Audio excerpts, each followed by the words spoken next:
The next trend for employees in this country might be what's called quiet quitting. That's the term used for employees who just quit doing extra work but don't actually quit their jobs. Instead, quiet quitters will only stick to what's outlined in their job description and turn down any additional responsibilities or longer hours. For more on this trend, we're joined now by St. Mary's professor Michal Strahilevitz. Michal, we appreciate you taking the time. You're the director of the Elfenworks Center for Responsible Business and Marketing. Thanks so much for coming on. I'm sure you've probably seen this trend blew up on TikTok, I'm told, right? What do you believe are the key factors prompting so many people to go out of their way to just do the bare minimum at work?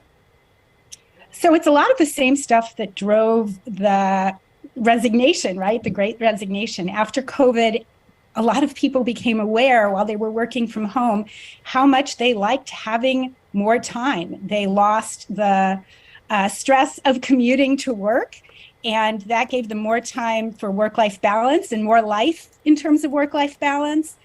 And in a sense, silent quitting, it's not quitting at all. Just to clarify for people, right. What silent quitting is just setting those boundaries. And it's saying, I want more life in that work-life equation. I also think it's really important, though, for people to understand it's not an all or nothing thing. You don't have to say, I'm going to do the bare minimum, 9 to 5, and that's it. You can sort of do mini quiet quitting or mini rebalancing the work-life balance by saying, on Fridays, I leave at 5, or maybe I just don't check email on weekends. And maybe I don't do the bare minimum, but maybe I do the bare minimum on the things they ask me to do that I think are stupid or pointless or really not something I should be asked to do. So on those, I'll do the bare minimum, but the things that are really rewarding to me and really meaningful, maybe I'll give my all and then some. And so people do have the choice. Quiet quitting is about 9 to 5 and bare minimum, but I tell people who have been asking me about this, you can decide which aspects of your job you're going to just do the stuff you need to get by. And maybe hopefully there's a part of your job that's meaningful and rewarding. And maybe there you'll give more than the bare minimum because you care. And do you think that just setting up a few of those boundaries between your work life and your personal life can go a long way to trying to avoid becoming burned out with your work? Yes. Yeah, and that's the thing. It's a signal for those employers out there who are saying, well, this is a terrible sign, but it's actually a signal that we need to do more as employers, as business leaders, as managers of whatever kind of organization, whether it's government or nonprofit, to make the time at work healthy. And that doesn't just mean physically healthy, it means emotionally and mentally healthy. And if you're giving people too much stress and not enough appreciation and not enough reward and not enough downtime, then they're going to take things into their own hand and just say, I'm just going to do the bare minimum. Do you think this whole trend of quiet quitting is hitting home with employers in this country? Do you think this is going to lead to more companies sort of being a little bit more introspective and looking at how they treat employees and what they ask them to do?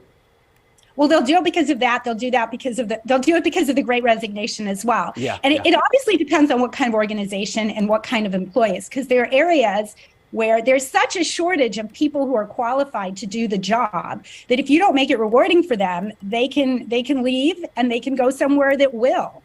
And so just like it used to be a competitive market, like, oh, how am I going to be the one that's hired because there's so few jobs and so many people looking for them?